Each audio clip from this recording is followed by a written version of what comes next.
They mocked him, humiliated him, and pushed him around, but they had no idea who they were messing with. The bus ride to Lincoln Heights, Missouri, was long and quiet. As the vehicle rumbled along the highway, Dorian leaned against the window and watched the scenery slowly shift from the congested, bustling streets of the city to the uniform suburban neighborhoods where every house seemed like a carbon copy of the next. It was not his first time being the new kid, yet this move felt altogether different. His mother had taken a better job, and his uncle had advised him to view it as a fresh start. But fresh starts, it seemed, did not exist when you looked like him. The moment he set foot on the campus of Ridgemont High, he sensed it immediately. There was a sudden pause in the conversation as he walked by. He noticed how some students glanced at him and then quickly averted their eyes, as though they hadn't realized they had just been staring. The teachers, for their part, appeared overly polite, their smiles a little too tight, their voices just a bit too careful. Dorian remained unmoved by these reactions. He had been in similar situations before, and for the first few periods of the day, nothing out of the ordinary happened. He settled into his seat, answered the teacher's questions when called upon, and concentrated on his work. Yet by the time lunch arrived, the feeling of being watched had begun to settle over him like an irritating itch beneath his skin. Tray in hand, he scanned the cafeteria for a place to sit. Most tables were already occupied by groups locked in lively conversations that clearly did not include him. A few students exchanged knowing looks and whispered amongst themselves. Eventually, Dorian spotted an empty seat near a guy who appeared too absorbed in scrolling through his phone to care about the world around him. It wasn't the ideal situation, but it would suffice for the moment. Barely had Dorian set his tray down when a voice cut sharply through the ambient noise. "You lost?" The question came from a blonde guy with an easy, self-assured smirk, a smirk that seemed to betray far too much confidence. He leaned back in his chair, and a few of his friends at the table watched with evident amusement. Dorian exhaled slowly. "Don't tell me you needed a map," the guy chuckled, shaking his head as if to emphasize that there were not many new faces around these parts. In the pause between his words, Dorian could sense an unspoken addendum in the tone, a suggestion that his presence was an anomaly, a deviation from the norm. Meeting the guy's gaze with an expression that was deliberately unreadable, Dorian thought silently, "Guess I'm the exception." The blonde's smirk widened, and for a moment there appeared to be something more behind his amusement, perhaps interest, or something else entirely. "Welcome to Ridgemont, man," he said. Dorian said nothing in response. He simply sat back down and picked up his fork. The unspoken message was clear. This was just the beginning. What had started as a few furtive looks and whispered remarks was soon to escalate into something far worse. At first, it was only minor things, little side comments in the hallways, barely audible whispers that nonetheless reached Dorian's ears. "They don't know they let guys like him in here," someone murmured. "Wonder how long he'll last." Dorian had heard these things before, and he chose to ignore them. He was not at Ridgemont High to entertain their ignorance. However, there was one among them who would not let things slide: Bryce Tanner. Bryce had that kind of self-assured confidence that came from the knowledge that no one would ever dare to question him. His father owned half the car dealerships in town, and his crew followed him as if he were some kind of royalty. The quarterback, the student body golden boy, the guy who always got away with anything. For reasons Dorian could only guess at, Bryce had decided that Dorian's presence at Ridgemont was a problem. The first real test of Dorian's resolve came at his locker. He was in the process of swapping out his books when a sudden, sharp bump sent him staggering forward. His shoulder slammed against the metal of the locker, and the sound echoed down the hallway. "Oops," Bryce said with a tone of fake innocence, as though he hadn't seen Dorian there at all. Dorian did not react. He finished gathering his notebook and shut his locker with deliberate, controlled movements. He had learned long ago that if he gave his tormentors any reaction, they would only be encouraged to continue. Bryce's amusement was evident as he laughed. "You're quiet, huh? That's cool." Really cool. Dorian turned to look at him. Not with anger, not with fear, but simply to gauge the other boy's intent. For just a moment, Bryce's smirk flickered, and then one of his friends, Nick or maybe Kyle, their names blurred together in Dorian's mind, muttered something under his breath. Bryce grinned once more and added, "Catch you later, new guy." As they walked away, the usual hallway noise resumed. That was the first incident. The second incident took place in the cafeteria. Dorian was on his way toward the trash cans when, suddenly, a foot shot out in front of him. It was neither subtle nor covert. It was a blatant move intended to unsettle him. His body jolted forward, but he managed to steady himself before he could fall. "Relax, man, it was just a joke," Bryce said, raising his hands as if to placate him. Dorian, however, did not speak or even look in Bryce's direction. He simply stepped over the offending foot and continued on his path. More laughter erupted from someone nearby. "Too easy," someone muttered. Dorian clenched his jaw, and in that moment the words of his uncle echoed in his mind. "A lion doesn't flinch when the hyenas bark." He exhaled slowly, trying to let it go, but that was not enough for them. The third time Bryce interfered, he made it clear that this was no longer a matter of crude jokes. Later that day, after school had let out, Dorian had just finished a quiet session in the library. Most of the other students had already left and the parking lot was half empty. With no particular urgency, his mother would not be home from work for a few more hours. Dorian took his time as he stepped outside. That was when he heard voices that sounded all too familiar. "Hey, new guy!"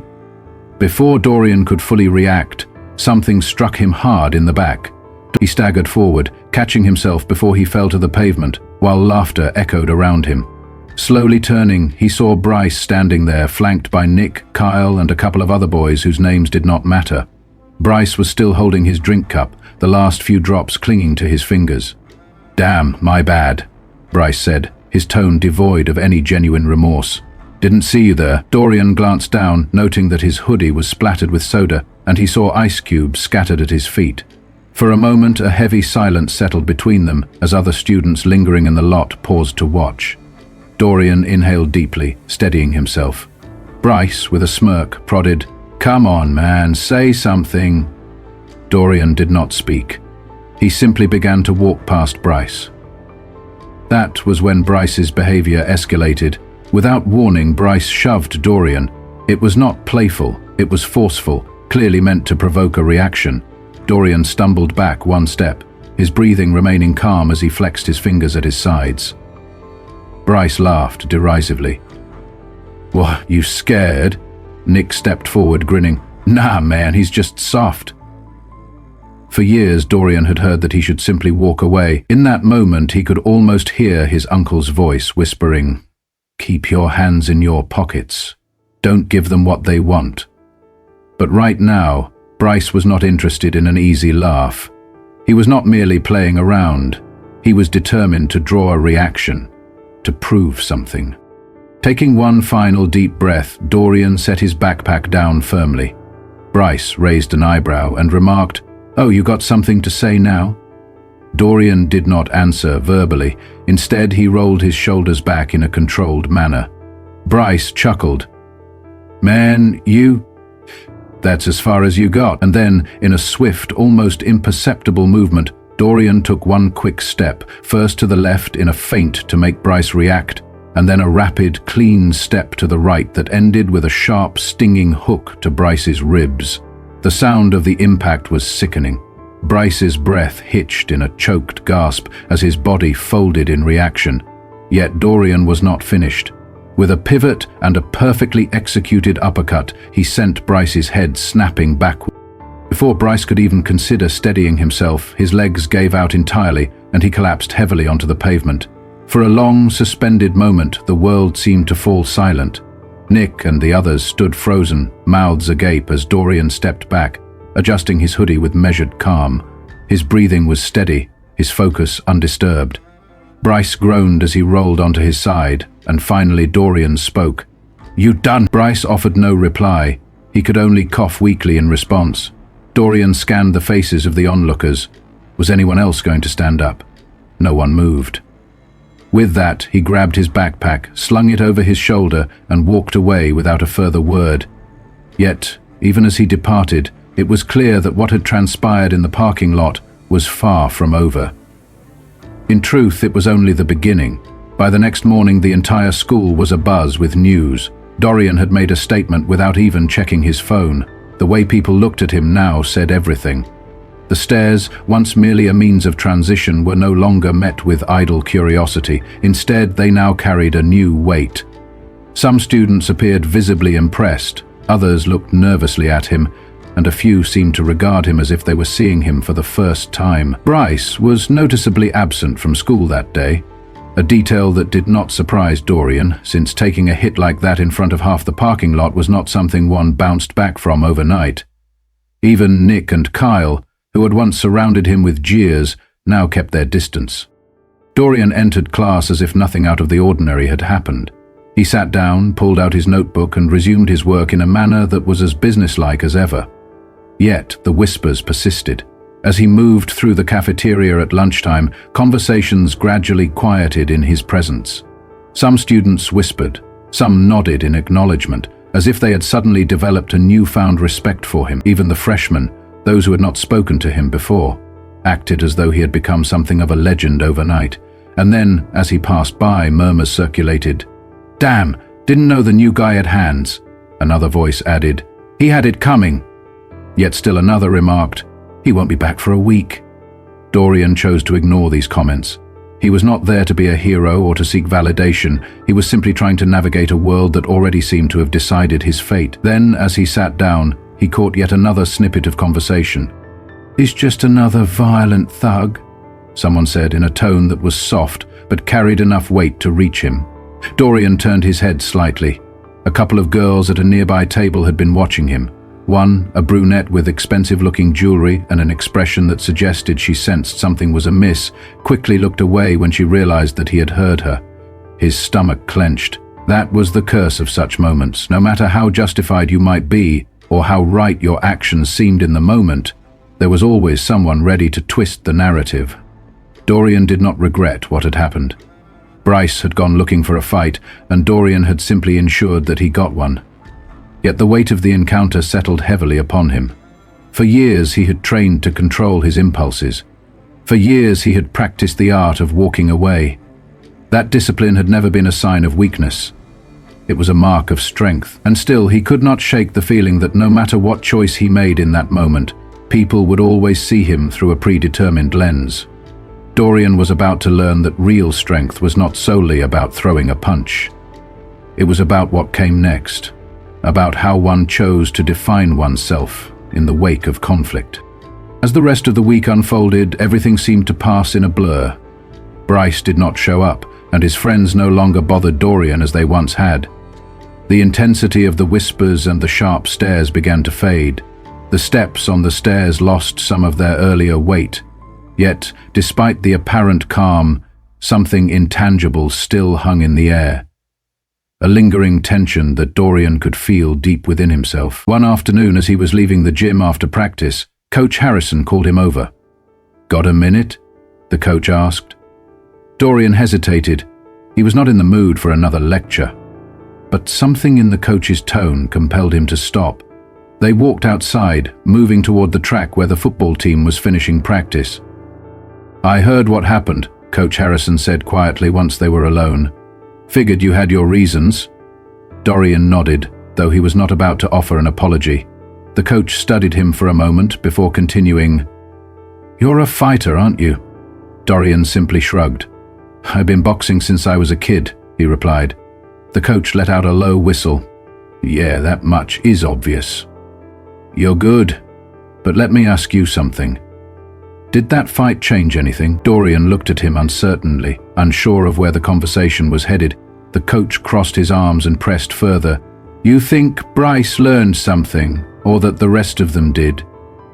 Dorian exhaled slowly, running a hand over his head as he silently acknowledged that he already knew the answer. Bryce, after all, was not the kind of guy who ever took a moment to reflect. And as for the others, some now respected him, some feared him, and some would always view him the way they wanted, regardless of his actions. Coach Harrison nodded, as if he could see the swirl of thoughts running through Dorian's head. "The thing is, people like Bryce, they don't really lose, not in a way that lasts. He'll come back, he'll run his mouth, and the cycle will start all over again. But you're different. You have control." Dorian frowned, uncertain of the implication. "What are you saying?" he asked. The coach tilted his head toward the field, where the wrestling coach was gathering a few of the kids. "I've been telling the boxing coach to send me a few kids for wrestling. Have you ever thought about putting all that skill to better use?" Dorian blinked in surprise. The wrestling coach grinned broadly. "Look, I know you can handle yourself, that much is obvious, but there's a difference between winning a fight and learning how to own your power." He paused, letting his words sink in. "I've seen too many kids like you get boxed into a reputation they never wanted. You've already proven you're not someone to be messed with. Now prove that there's more to you than just that." For a long moment, Dorian said nothing. In that silence, the weight of his past and the promise of his future collided. Fighting had always been about survival, about standing your ground when the world pushed you aside. But now the coach's words hinted at something more, the possibility of transcending the cycle and redefining what it meant to be strong. That night, Dorian sat on his bed with his uncle's old boxing gloves in his hands. The room was dimly lit, and the soft hum of the night outside provided a backdrop to his thoughts. He reflected on all the times he had held back, all the moments when he had chosen to walk away, and then he remembered the one time he had not walked away, the one time when he had let his guard down, and a fight had erupted in the parking lot. The coach had been right. Bryce would never truly change, and people would always be quick to judge based on a single incident. But Dorian still had a choice. Perhaps, just this time, he could choose to do something different. Real strength, he now realized, was not just about knowing when to fight. It was about understanding what was worth fighting for, about taking control of one's own destiny, and about defining oneself on one's own terms. The next morning, as the news of the previous day's events spread like wildfire through the halls of Ridgemont High, Dorian felt an odd mix of emotions. He was not seeking glory or validation. He only wanted to be recognized as a person with depth, a person who was more than just the sum of his past encounters. The whispers and stares had transformed from expressions of judgment into something more complex, a mixture of respect, awe, and even a hint of fear. As he made his way through the corridors, he observed the subtle changes in the atmosphere. The stairs, which once had been a mere transition between classes, now carried a weight that seemed to acknowledge his presence. Some students looked at him with admiration, others with trepidation, and still others with a curiosity that was both new and unwelcome. It was as if, overnight, Dorian had been recast in a role he had never auditioned for, a role that demanded not just physical strength, but an inner resolve that transcended mere brawn. By lunchtime, the cafeteria had taken on a different air. Groups that once seemed impenetrable in their closed conversations now shifted their dynamics whenever Dorian passed by. Some whispered his name, while others nodded in silent acknowledgement. A few freshmen, who had once been intimidated by his quiet presence, now looked up to him as though he were a living legend. And amidst all of this, there were voices that still persisted, voices that could not be silenced by even the most dramatic of gestures. "Damn," one student murmured. "Didn't know the new kid had hands." Another added with a note of finality, "Bryce had it coming." And yet another voice, softer still but equally persistent, remarked, "He won't be back for a week." Dorian chose to ignore these comments. He was not interested in becoming a hero or a martyr. He was simply determined to be true to himself, to be the person he had always wanted to be, regardless of what anyone else might think. As the day wore on, Dorian's internal dialogue continued to echo the lessons of the past. His uncle's advice, the coach's insights, and even the murmurs of the students all merged into a single, coherent truth. Real strength was not measured solely by the force of one's fists, but by the choices one made in the aftermath of conflict. It was about knowing when to stand up and when to walk away, about understanding that every action carried a weight that could tip the balance between respect and ridicule.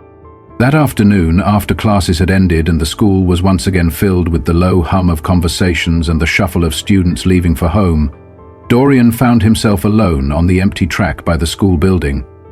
The sun was beginning its slow descent, casting long shadows across the field. He sat down on a worn bench, the cool metal a welcome contrast to the lingering heat of the day. Here, in the quiet solitude, he allowed himself to reflect on the tumultuous events of the past few days. Every slight, every push, every mocking laugh. The memories were all there, vivid and unyielding, Yet in their wake there was also something new. The realization that every challenge presented an opportunity to redefine oneself. The echoes of Bryce's laughter, the jeers of his classmates, and even the disappointed sighs of teachers, all of it had coalesced into a singular lesson for Dorian. He understood, perhaps more clearly than ever before, that he was being forced to confront not just his own limitations, but also the narrow perceptions that others held of him. For so long, he had tried to fit into a world that seemed intent on labeling him by his appearance and his past. Now, however, he was beginning to see that he held the power to rewrite that narrative. His strength lay not in the blows he delivered, but in the choices he made afterward, in the quiet determination to rise above the pettiness of his detractors and to define himself on his own terms. It was in that moment of introspection that Dorian made a silent vow to himself, a vow that regardless of the path that lay ahead, he would never allow anyone else to dictate who he was. His journey was far from over, and he understood that the scars of yesterday might never fully fade. But he also recognized that these scars were not signs of weakness. They were badges of honor, proof that he had survived every challenge thrown his way. And while the world might always try to cast him in a role defined by past conflicts and preconceived notions, Dorian resolved that he would forge a new identity, one that celebrated not just his physical strength, but his inner resilience and unwavering integrity. In the days that followed, as the routine of school life resumed, Dorian began to notice subtle shifts in the attitudes of those around him. The once dismissive glances became tinged with reluctant admiration. The whispered comments, though still present, began to take on a note of cautious respect. Even the teachers, whose overly careful smiles had once made him feel like an outsider, now regarded him with a quiet acknowledgement of his strength. It was as if, in the wake of that fateful confrontation, the entire school had been forced to reconsider the assumptions they had made about him. Yet, for all the external changes, the internal struggle remained. Every time he passed a familiar hallway or sat in a classroom filled with memories of past hardships, Dorian was reminded that his journey towards self-acceptance was far from complete. The lessons he had learnt that day, the importance of measured action, the power of restraint, and the understanding that true strength came from within, would have to be revisited again and again. And though the road ahead was uncertain, he knew that each step he took would be a testament to his evolving identity. In quiet moments between classes, Dorian would find himself replaying the events of that turbulent week in his mind. He remembered Bryce's sneering face, the mocking laughter that had once filled the hallways, and even the hushed conversations that had trailed him like shadows. But with each recollection came a deeper understanding. He realized that every harsh word and every act of aggression had, in its own way, served as a catalyst for growth. They had pushed him to confront not just the external world, but also the inner doubts and fears that he had long tried to suppress. One afternoon, as he walked home along a tree-lined street, the golden hues of the setting sun painted everything in a soft, forgiving light. In that gentle glow, Dorian felt a sense of calm wash over him. He recalled the coach's words that had initially seemed like mere instructions, but now resonated with profound meaning. There was a difference between winning a fight and owning one's power, between reacting impulsively and choosing a path that reflected true inner strength. And so, with each step he took, Dorian embraced that philosophy a little more fully, understanding that his actions in the coming days and weeks would ultimately define not only how others saw him, but, more importantly, how he saw himself. By the time Dorian reached his doorstep, the sky had deepened into twilight, and the first stars were beginning to shimmer overhead. He paused for a moment on the porch, taking a deep breath as he prepared himself for whatever challenges lay ahead. He knew that the scars of the past might never fully disappear, but he also knew that he possessed the strength to rise above them. In that quiet moment beneath a vast starlit sky, he made a promise to himself that no matter how many times the world tried to box him in or define him by a single moment of conflict, he would always remain true to who he was. His identity, forged through years of struggle, was not something that could be easily rewritten by the opinions of others. It was his alone, and he would continue to shape it with every decision he made. As the weeks turned into months, the events at Ridgemont High became part of the school's lore. A whispered legend passed along in the hallways and echoed in the quiet corners of the cafeteria. New students came and went, each with their own stories of trials and triumphs, but the memory of that transformative encounter with Bryce lingered. Some students, inspired by Dorian's quiet defiance, began to question the old hierarchies that had long governed their interactions. Others, still wary of change, clung to the familiar labels and roles. And yet, through it all, Dorian remained a steadfast presence. A living reminder that strength was not merely a physical attribute, but a quality that emerged from within, in the face of adversity. In quiet conversations with his teachers and the few friends he had managed to make, Dorian shared his reflections on what had transpired. He talked about the complexity of human nature, the way that people could be simultaneously cruel and kind, judgmental yet capable of growth.